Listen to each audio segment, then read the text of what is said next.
Assalamualaikum, hai aku Azani dan ini dia videoku. Kali ini seri informasi tentang beasiswa, salah satunya adalah beasiswa PDP yang sedang dibuka di bulan Juni sampai Juli 2023. Buat kalian yang baru nemuin channel ini berisi tentang sharing-sharing informasi, salah satunya dari ilmu pengetahuan terkait dengan mata pelajaran di sekolah, salah satunya pendidikan matematika, terus juga ada skill-skill seperti desain dan lain sebagainya, dan juga ada tips dan trik, juga info menarik seputar beasiswa, tidak hanya LPDP tapi beasiswa-beasiswa yang lainnya juga.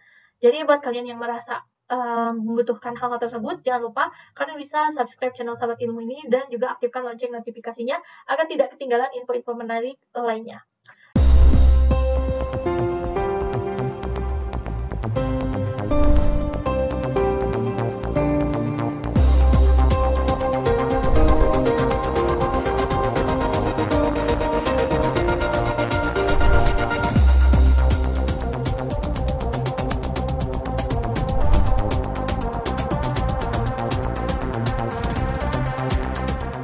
Di video ini kita akan bahas lagi untuk buklet beasiswa program jalur masuk.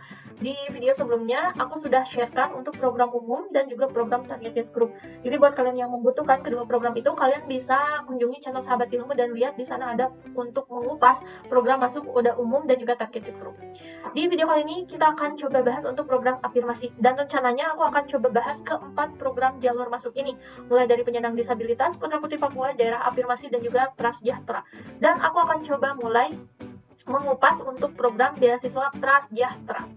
Oke, kita akan ke afirmasi. Terus kita pilih untuk buku panduan beasiswa prasejahtera. Untuk buku panduan beasiswa prasejahtera ini, teman-teman bisa download di portal atau di websitenya opdp.kemenq.go.id.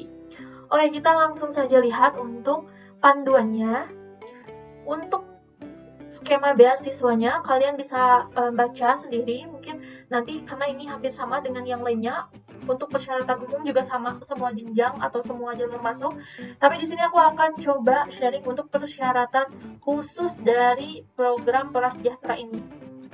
Oke, yang pertama, orang tua atau kakak kandung atau adik kandung pendaftar beasiswa merupakan penerima program PKH ya, atau program Keluarga Harapan, penerima bantuan non-tunai atau BPNT, bantuan sosial tunai atau BST, dan atau penerima bantuan iuran atau PBI yang dibuktikan dengan KTP, KK, dan dokumen pendukung berupa tangkap layar atau screenshot ya pada laman DTKS Kemensos. Ini akan aku coba jelaskan singkat, jadi mudah-mudahan ini nggak menimbulkan lagi banyak pertanyaan ya. Buat kalian yang mau menggunakan afirmasi prasejahtera, pertama, kalian tuh harus merupakan orang tuanya kah, kakaknya kah, adiknya kah gitu, yang masuk ke dalam tadi bisa PKH, BPNT, BST, PBI, yang dimana dibuktikannya itu terdaftar keluarga kalian tuh di DTKS Kementerian Sosial dan kalian screenshot gitu. Caranya gimana? Kalian bisa searching di Google ya, banyak gimana caranya untuk mencari kita terdaftar atau tidak di DTKS Kementerian Sosial itu. Kalau sudah ada, kalian tinggal screenshot dan nanti bisa disamakan di KTP sama kakaknya. Kedua, pendaftar tercantum pada kartu keluarga kepala keluarga penerima PKH, BPNT, BST, dan atau PBI sebagaimana dimaksud pada poin 1. Banyak banget yang, Kak saya keluarga saya itu penerima PKH, tetapi sekarang saya sudah berkeluarga dan pindah kakak.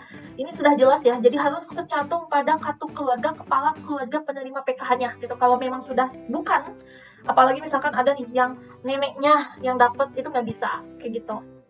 Selanjutnya, yang ketiga, diutamakan pendaftar merupakan anggota keluarga pertama di keluarganya yang mendapatkan gelar S1 atau merupakan orang pertama di keluarganya yang mengejar gelar magister, di mana nanti dibuktikan dengan kartu keluarga dan surat pernyataan yang kalian buat bahwa kalian itu memang orang pertama yang melanjutkan S2 atau yang sudah S1 itu baru kalian itu, dan bermaterai 10.000. Apakah ini wajib? Lihat kata-katanya, ada kata-kata diutamakan, jadi ini semacam ada pemberian privilege. Kalaupun tidak, itu tidak jadi masalah, tetap bisa daftar. Selanjutnya yang keempat, pendaftar tidak berstatus sebagai CPNS, PNS, TNI, ataupun juga Polri. Kenapa? Karena mereka punya jalurnya lagi masing-masing, yaitu masuk ke targeted group. Selanjutnya, memenuhi ketentuan batas usia pendaftar per 31 Desember di tahun pendaftaran, paling tinggi adalah 42 tahun. Selanjutnya, keenam, memiliki IPK sekurang-kurangnya 3 pada skala 4. Lalu yang ketujuh, mengunggah dokumen sertifikat kemampuan bahasa Inggris yang diterbitkan paling lambat 2 tahun terakhir dari tahun pendaftar beasiswa.